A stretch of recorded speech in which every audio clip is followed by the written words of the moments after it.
Now, I have spent the past few hours at various points of the evening screaming at my iPad, screaming at some of the numbers that were coming our way and often yelling at the television. Now, the Treasurer wants to call this the battler's budget.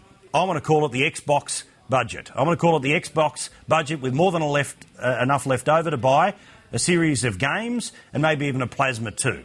This is an extraordinary budget for the amount of money that is being handed out to people for virtually doing nothing.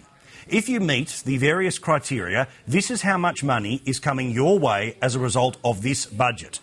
There's $370 that could be coming your way via carbon tax, cash-in-hand payments. A $600 family bonus that'll come in cash-in-hand payments. $350 in a family allowance, and if you've got a kid in high school, it's $870. They want that not just to be annual, they want it to come twice a year. Based off just the annual figures, $2,190 is going to certain families right around the country. It is an incredible buy-off and bribe of votes. There is an obvious political hope from the government, is that $2,190 will be enough to get you to forget about Craig Thompson, to forget about Peter Slipper, to forget about all of the various scandals and disagreements and all of the reasons we have shaken our head so aggressively at this government for such a long time. The politics of handouts is way out of control. It was out of control under John Howard. It has been perfected under Kevin Rudd, and it has been taken to an entirely new level by Wayne Swan and by Julia Gillard. The nonsense of announcing and trying to beat Tony Abbott over the head with a 1% reduction in company tax, only to drop it because they couldn't get it through the Parliament, shows just exactly where their ticker is. To then turn around and say that we're going to take money directly from miners' pockets and put it in the good, hard-working families' pockets is a ridiculous play of class welfare that we have not seen in this country for a very, very long time. I'm getting very tired of this government endlessly saying that anyone who earns over $60,000, $70,000, $80,000 somehow doesn't work as hard as somebody who doesn't earn that amount of money. Now, can I make it very clear to everyone who is watching right now, who is putting their hands together saying, awesome, I'm going to get just over $2,000 for doing nothing. I don't begrudge you for taking the money. After all, it is being offered. What I do begrudge, though, is that the government has decided to spend billions and billions of dollars on simply firing money into the air, desperately hoping that they will be able to buy your vote. It is very obvious. This budget will position the Labor Party in a strong position to be able to go to an early election.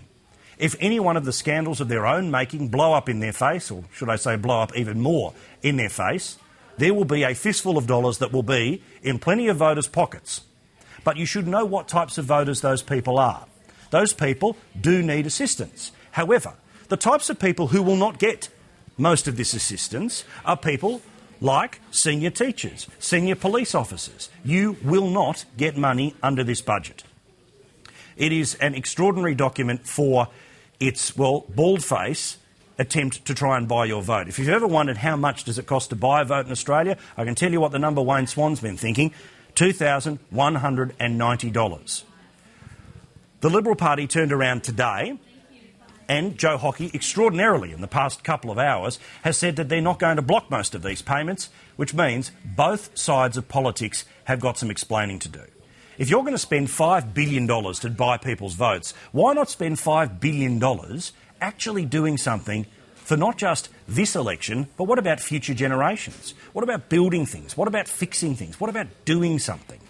Because I do believe the ultimate political consequence of this is going to be what Graham Morris said about 15 minutes ago on our air, which is that people will take the money and then say to the government, get out of the way. It's excellent wedge politics, and it'll be what everyone in Canberra will be talking about for the next few weeks. But it's bad for the country, and it is bad for us as voters, that every single time there's a budget, we don't just say, what's in it for me? We now hope that there's so much in it for us that we can turn around and blow it on an Xbox, a plasma, some games, and probably plenty of money left over to have people around for a party.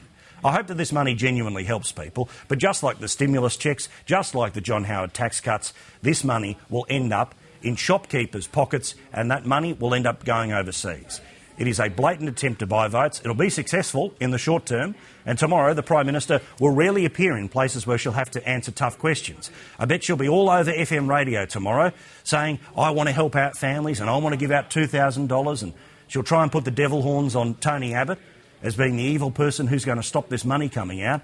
But there are some serious questions here, which is what exactly is the incentive for working harder in this country? If you have 2 jobs, they hit you with 45 cents in the dollar tax. If you earn over $60,000, $70,000, $80,000 a year, you get virtually nothing back from the government. I, for one, have had enough.